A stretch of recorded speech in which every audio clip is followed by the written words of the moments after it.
We are living in a time like no other. An amazing amount of crises facing the world. It must be a particularly difficult time for you. Yes, we are living in a multiple crisis, starting from abject poverty crisis, food crisis, pandemic crisis, energy crisis, climate change, and on top of all this, we are compounded by this international financial crisis. Therefore, we need strong global leadership, strong global solidarity. Particularly, we must do more for most vulnerable people, developing countries who do not have any capacity to address these issues. Otherwise, the whole world will not be able to claim that we are living in a harmoniously developed situation. As a Secretary General, I'm going to discuss this issue with the G8 leaders and the forthcoming G20 leaders. The General Assembly in September also will provide a very good opportunity to address climate change issues and many Millennium Development Goals related issues. One of your priorities has been climate change, very clearly. In Copenhagen this autumn, there will be a big meeting to set new goals for the world.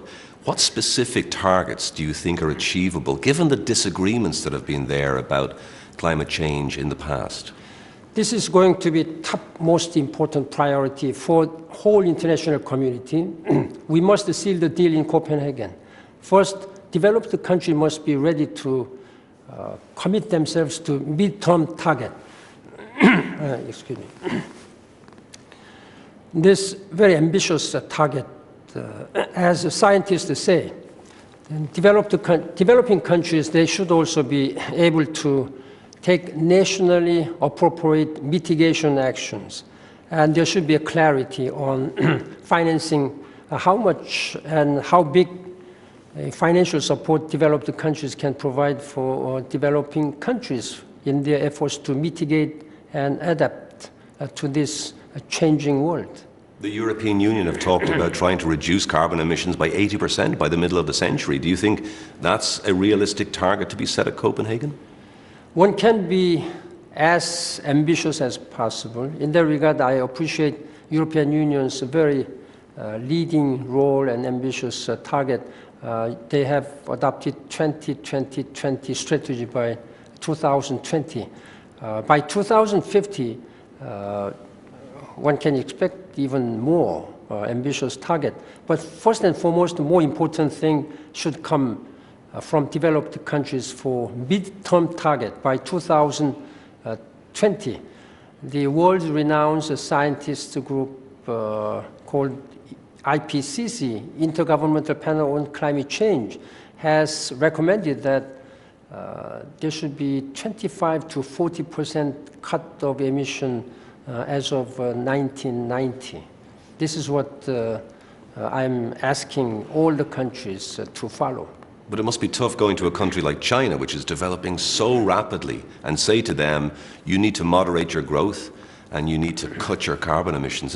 It's a tough challenge you bring to a country like China. That's very tough, particularly for those countries like China, India, South Africa, Brazil, and Mexico. Those are major key developing countries whose participation, whose commitment will be a crucial determinant in this, together with the United States' active participation.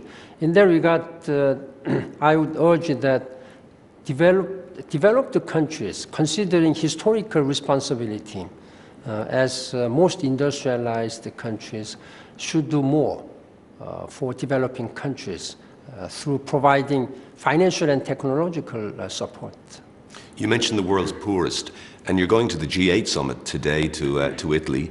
You must be disappointed that G8 countries, the big countries, haven't met the targets they set themselves back in 2005.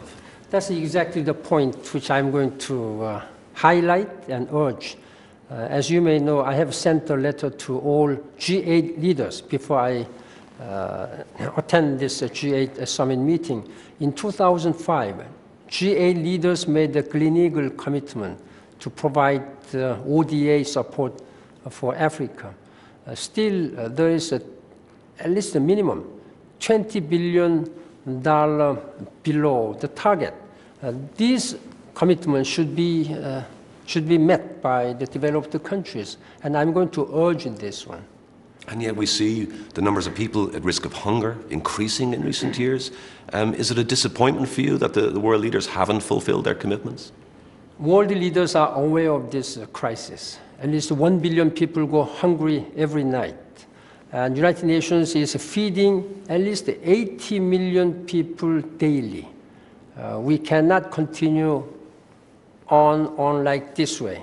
Therefore, there needs to be some mid and long-term target and goals to address these hunger issues. I have established high-level task force where all the United Nations agencies, including World Bank and IMF and other regional banks participate.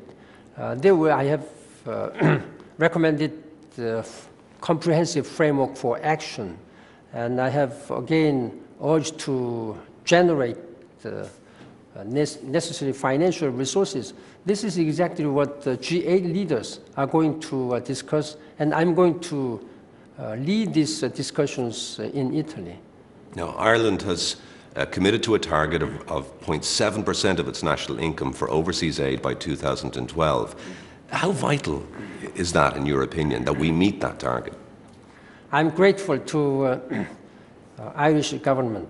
Yesterday, I had a very good meeting with Taoiseach Cowan and the Foreign Minister Martin, and I was assured that they will commit this 0.7% of GDP by 2015. Even they were now looking at meeting this target 3 years in advance by 2012. That is most welcome, very grateful measure. That will give strong message to other developed countries who should follow this example. I'm also very grateful that Prime Minister assured me that at least 20% of this official development assistance will be spent to address hunger issues. This is a very important exemplary model role which Ireland is now leading.